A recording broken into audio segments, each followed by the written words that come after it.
Schools run on a system that was designed over a century ago to educate about 5% of the young men in our society past the 8th grade. That system now is being asked to educate 100% of the men and 100% of the women in our society, and it's not designed to do that.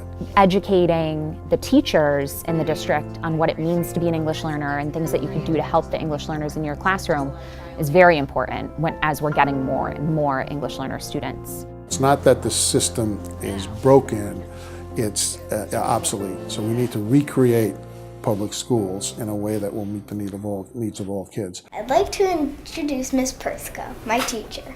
Miss Persico, I'd like to introduce you to my mom and dad. During this conference, I'll talk to you about writing and reading. So a student-led conference is different from the traditional parent-teacher conference, and it really is what it sounds like. The students lead the conference that their parents attend, and they talk about their personal learning for the year or for the marking period, for however often you do it. We told them what it was and that this was the first time we were doing it at the school. You could see they felt very proud and they were kind of excited, and we said, we've never done this before. We think you'll do really well, and we know your parents, would want to hear from you. Making the time for the student to speak, express his feelings, his or her feelings, and listening to all that is going on in their school. At the elementary level, it's more teacher guided. So the students really at our school took a lot of ownership over it, but we kind of pushed them along and asked them questions that they needed to be thinking about. We were able to put together a student script for them to follow. They were able to pick certain pieces from their portfolio and the different subjects, and they were able to do that with their classroom teachers.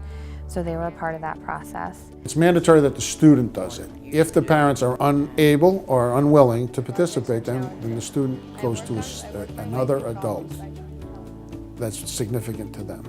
So then it can be a coach, gym teacher, a pastor in the church, it can be anybody. So the students can't get out of it. Like for all students, it's a way for them to take ownership of their learning, and it's a way to them to explain it publicly. It's about developing communication skills.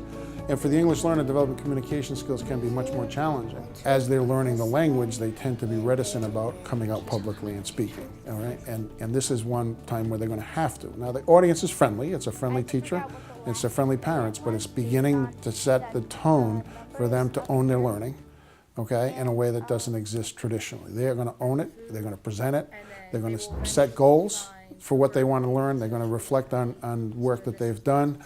And all of that just will help them to become better communicators, and English learners need a strong focus on becoming better communicators. Student-led conferences are a great vehicle to get parents to understand ways that they can support their child, because they'll come and listen to the child, and they will come to school if it's their child talking about their education and not just being blamed when the kid acts out in class.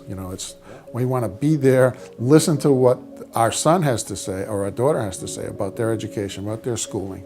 And then the parents learn from that a lot about their child they didn't know. I think the parent engagement is such a big deal from these student-led conferences, because that first grade parent, for example, they had never attended anything in the school. They came into that, and then they attended the end of the year activity for their first grader.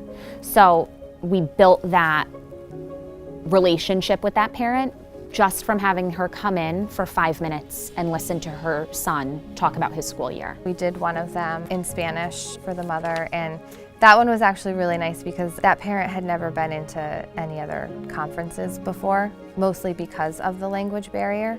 So when she knew that she was doing it with her son in Spanish, she felt very comfortable coming in, and it was really nice to see the two of them interacting and how proud of him she was, and seeing the work that he did. The students begin to understand that they own their education. It's not a teacher's education, it's not their parents, it's their education. And they begin to realize that they have charge of things in their education, and they start to put them in place. We want them to leave high school as being in charge of their learning.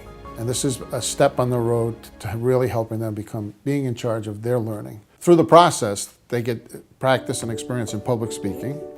It helps to build their esteem, to know that they can speak publicly, and and be comfortable in an environment, either in English or in their native language. And all of that helps them to become better communicators as they get older. And it really does help to build their self-esteem. And it helps to build the esteem of the parents too when they're there. They were really confused at first because they'd never done anything like this before. But every single one of them wants to do another one. So they loved doing it. They like showing off to their parents. Like kids, they want to be validated with what they're doing and that they're doing something well.